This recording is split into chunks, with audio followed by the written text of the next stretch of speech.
Hey everyone, and welcome to this explainer. Today, we're breaking down BBVA's latest financial results, and honestly, their super aggressive pivot into becoming an AI-driven tech powerhouse.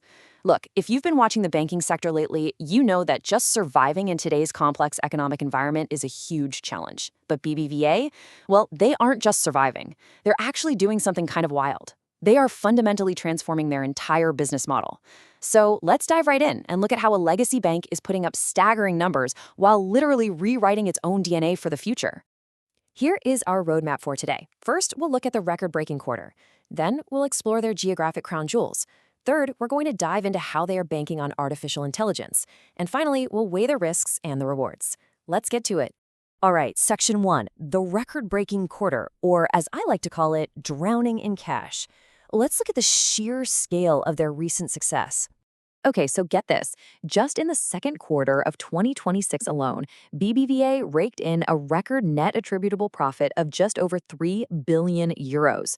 That is an 11.4% increase year over year. To put that into perspective for a second, a 27% net profit margin is absolutely exceptional for a traditional legacy bank. And the big takeaway for you here, this wasn't just some lucky fluke. This was driven by a massive 17% growth in customer loans, which really just proves there is incredibly strong demand across all of their franchises.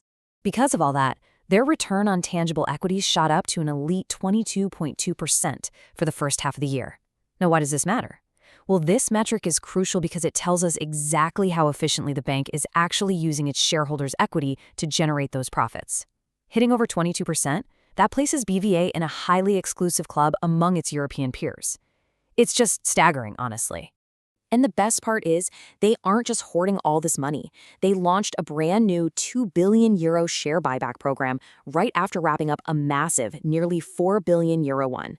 The first chunk of this new program, which was valued at 1 billion euros, kicked off in August 2026. This is a crystal clear capital allocation policy in action, folks. They're investing in organic growth, they're securing their capital base, and most importantly, they are aggressively handing the excess cash directly back to their shareholders. Moving right along to Section 2, the geographic crown jewels. We need to peel back a layer here and figure out exactly where a Spanish bank is actually making all this cash. So you'd probably think their crown jewel would be in Europe, right? Actually, no. It's Mexico. Mexico alone generates a jaw-dropping 44% of the entire group's net profit. In Q2, that meant over 1.5 billion euros came straight from their Mexican operations, which is a 12.1% year-over-year increase. Their deep-rooted presence over there gives them this massive competitive advantage that rivals simply can't replicate easily, and that was really highlighted by recent major moves, like a $1 billion senior note placement. Now, contrast Mexico with their home base in Spain. Spain is an absolute operational powerhouse with an efficiency ratio of 33.6%, meaning they generate way more revenue per euro spent than almost any competitor out there. But then, look at Turkey. Operating under the Garanti BBVA banner, they managed to pull in 269 million euros in profit despite dealing with extreme hyperinflation. They even won awards for operational excellence. It just goes to show that their business model is incredibly resilient, whether they're in a stable European market or a totally chaotic hyperinflationary one. But listen, with all this cash flowing in so perfectly, it really makes you wonder, why on earth did they suddenly announce a major leadership reorganization in July 2026? They brought in Gonzalo Rodriguez as the new group CFO, and José Luis Elechiguera took over the crown jewel as the country manager for Mexico. I mean, you don't typically shuffle your top deck when you're hitting record numbers across the board, right? Well, unless, of course, you're preparing for a massive shift in strategy. And that brings us perfectly into Section 3, banking on artificial intelligence. This, my friends, is the plot twist. The chair of BBVA, Carlos Torres Vila, made it absolutely crystal clear. The goal here is to lead banking in the age of artificial intelligence. They are not just dabbling on the sidelines, they're building a full-blown roadmap to industrialize the creation and deployment of AI agents across their entire operation. This new leadership team we just talked about, their main job is to execute this bold technological vision without losing those historic profit margins.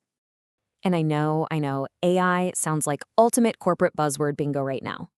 But look at these numbers. 75,000 employees are already using generative AI tools like Gemini and ChatGPT every single day. That's roughly 60% of their entire global workforce of 127,000 people. They are literally baking artificial intelligence into everyday customer service, employee empowerment, and productivity right now as we speak. This massive adoption feeds directly into a very clear three-step strategy. They are shifting the focus from just adopting AI because it's cool to actually proving real monetary returns on invested capital.